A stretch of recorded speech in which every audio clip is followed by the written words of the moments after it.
masasabi nyo ngayong natanggap nyo na yung certificate? Unang-una po, thank you po Lord.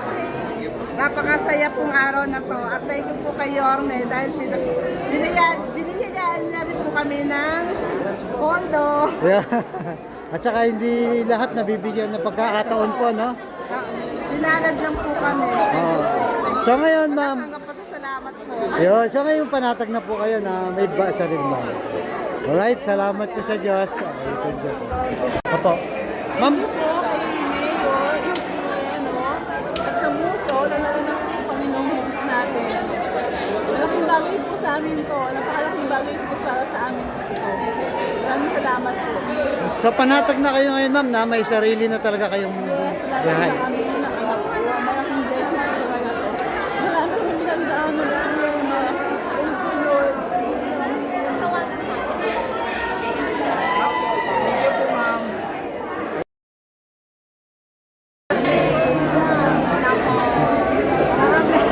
Pag tagulan, makakatulog na ng matindi. Yes.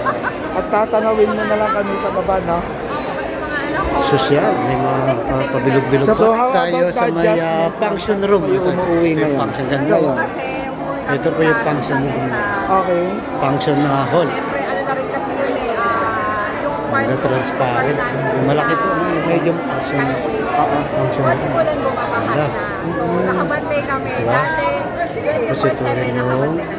Anong feeling, ma'am? Lobby, no? Masaya. Ngayon hindi ka Parang nanalo sa ano, loto? Blessing Ah, siya. ganyan. So, salamat. Kasi kumbaga, yung worth na rin yung pagdadasal siya.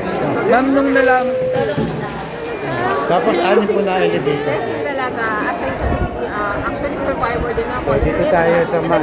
Ito parang...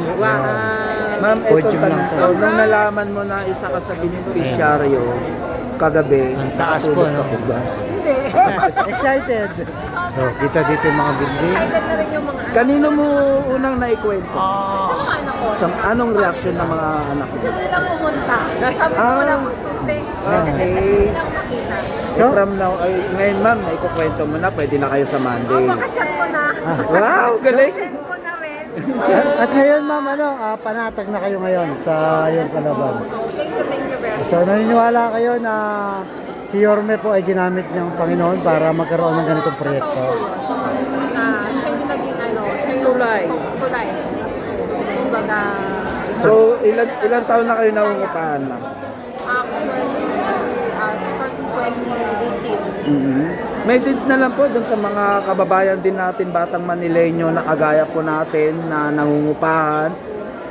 Sa mga nangungupahan po, try nyo na rin mag-try na rin po kayong mag-apply. Malay nyo po, mabunot kayo, di po ba? Wala namang masama sa pag-apply, di ba? So, sinasabi nga nila, di ba, siya, kumbaga, ano man tawag ng lucky, Yes. mabunot ka. Kumbaga, Bless. the next kung di naman better luck, di ba? Meron at meron pa naman. Kasi sabi nga ni Yorme, marami pa raw siyang gagawin mga housing projects. So, malay mo. May pag-asa. May pag-asa. Thank you so much, ma'am. ma'am. God bless po. Opo.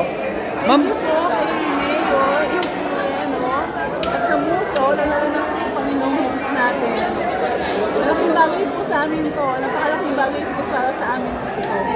Maraming salamat po. sa panatag na kayo ngayon, ma'am, na may sarili na talaga kayong Yes, wala bahay. na kami